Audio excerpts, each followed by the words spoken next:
Best time to clean your cast irons pretty much right when you're done using it. So I like to stick a little water in there.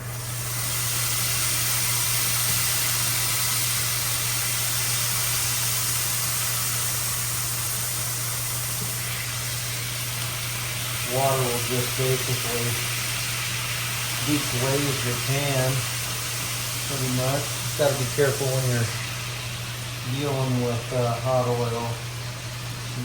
I kind of used hot water here. And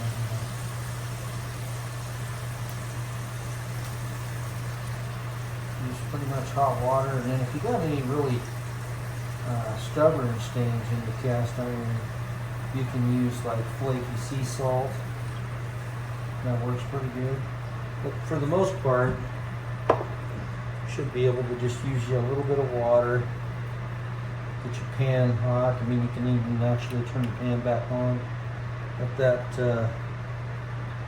kind of just deglaze itself. And it's already pretty much done, honestly. It's just, nothing's really stuck on. There's a couple of spots here. Make sure you're not using a metal spatula on here. It's almost like as soon as you put the water on it, it goes right to the, you can kind of see where the spots are that are dirty. And go ahead and turn the pan back on there for just a second. Then what I'll do is I'll just let this cook for a second here.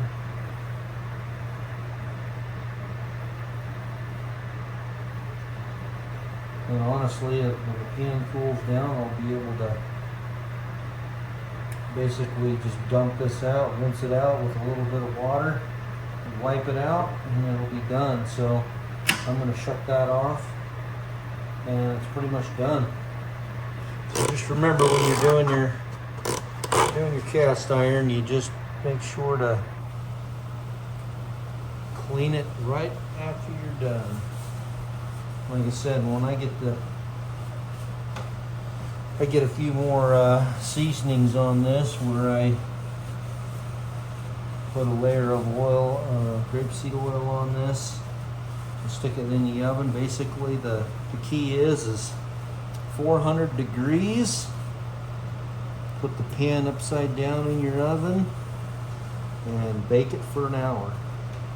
And then just kind of let it sit in there. Turn your oven off and then just let it kind of sit in there and go back down to room temperature. Now, I noticed when I first started cooking the steak that the steak stuck to the pan, and it might have been, the reason might have been that I didn't let the pan completely cool down before I decided to cook in it. So that may have been my fault, but all I know is after the pan got back up to being a high temperature again, it became non-stick, as you could tell with the eggs. Eggs are the ultimate test when it comes to checking for non-stick, and you guys, the proof's in the pudding. You basically seen there, those eggs were non-stick as soon as I threw them in there, and the steak was as well. It just may have been because I didn't let the pan completely cool down before I heated it back up again. So that may have been my own fault on that deal. But anyway, we're gonna let these steaks rest, and then we'll get cutting into them, and we'll see how we did on them. Our pan there, pretty much already clean. Just deglazing it, and then when that thing cools down, I'll be able to rinse it and wipe it out, and it'll be done. So that is our goal for our cast irons. Just to make sure that, look at those steaks over there. Make sure that we don't use any soap on it. You can use soap. Mild Dawn is about all I see is people using, but that's kind of in a rare situation. You want to use either that coarse sea salt. If you got a a tough stain. But honestly, if you got your cast iron seasoned correctly, you should be able to do just like I did there. Just put a little hot water in there, move it around a little bit, deglaze it, and once that pan cools off, you'll be able to just rinse it off, and it'll be ready. Put a little oil on it, it'll be ready for the next time. Basically what we're gonna do is we're gonna put a little oil on it, and then it's gonna go right back in the oven as soon as it completely cools down. I think that's probably a really important tip there, is make sure the cast iron completely cools down before you cook on it or before you do another layer of seasoning on it. So, alright guys, I'm gonna go ahead and rinse out this pan like I told you we were gonna do. Pan's cooled off now, and like I was telling you, all you have to do is just rinse it out. I'm not using any soap. Rinse everything down the drain here. You don't have to use any soap. All I did was just use some water while the pan was still on the stove. Literally all you have to do, rinse it out. Make sure you wait till it cools down enough to where you don't burn yourself. To a paper towel. And just wipe it out.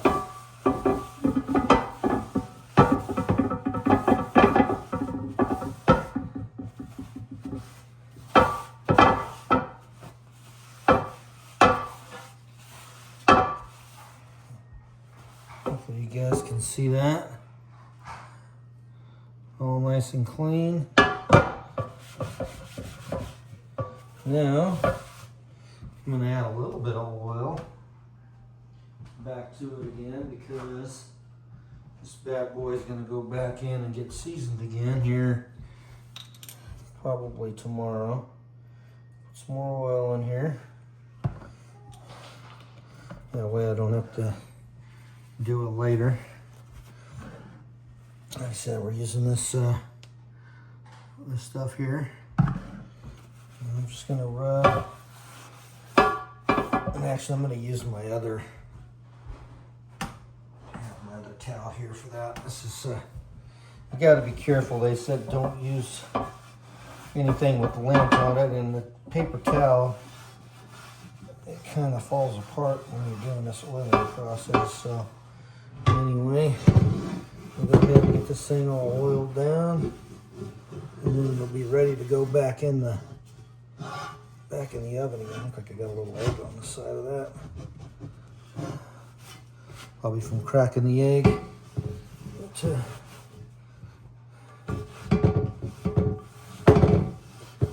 you just get it completely covered in oil again. And you don't want excess oil. Just want a nice thin coat of oil on this. Just like so. And I could probably stop now and not keep seasoning it, but I want to kind of get a lasting seasoning on this thing. But yeah, as you guys can tell, it's already got a mirrored surface to it. So I'm going to continue on with this video, showing you the steps. It may be a little bit longer. I'll edit it out as much as I can, but I kind of want to show you the steps on doing this, like each time, and the changes that you actually see in the pan after each seasoning, which is, even to my amazement, is really quite amazing, because this pan went from being like a light, really light gray, now it's pretty much black. It's got that nice mirrored finish on it. But I think if I do this a couple of more times, it's going to be even better. So anyway, guys, we'll just keep going with this journey.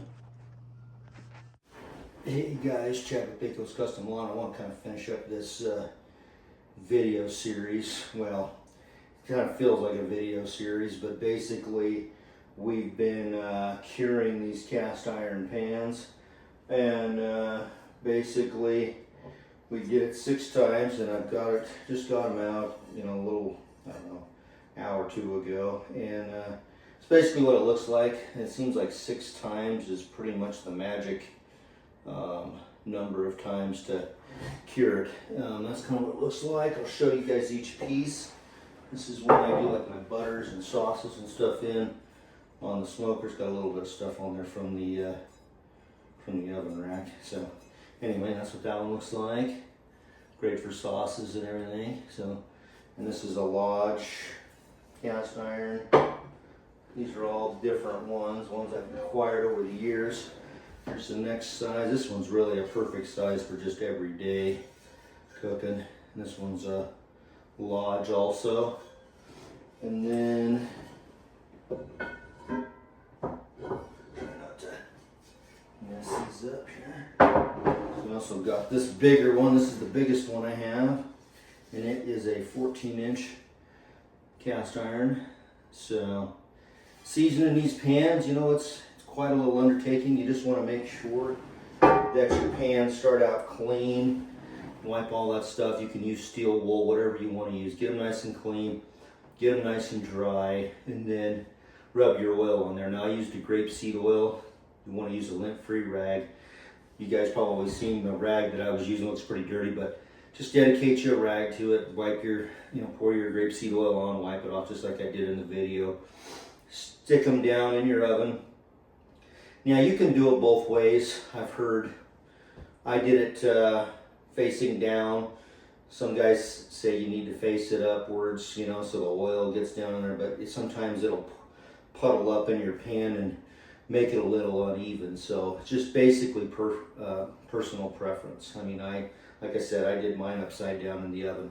400 degrees for 1 hour, and when it's done, shut it off and then just let it cool down in the oven. Now, I'm going to warn you already that it's going to smoke up your house. So if you got one of those smoke options or scent options, I know some of the ovens have those, odor protection or whatever, press that, turn on your fan, open up a window or a door, because it is going to, this process, it does smoke, kind of smoke on the pan. So it doesn't matter how clean your oven is, whatever. I originally thought my oven was dirty, but it's not. It's just part of the process is seasoning these cast iron pans. I even, originally I thought, well, I just do it in my smoker and then I wouldn't have to do it in the house at all, but it didn't work.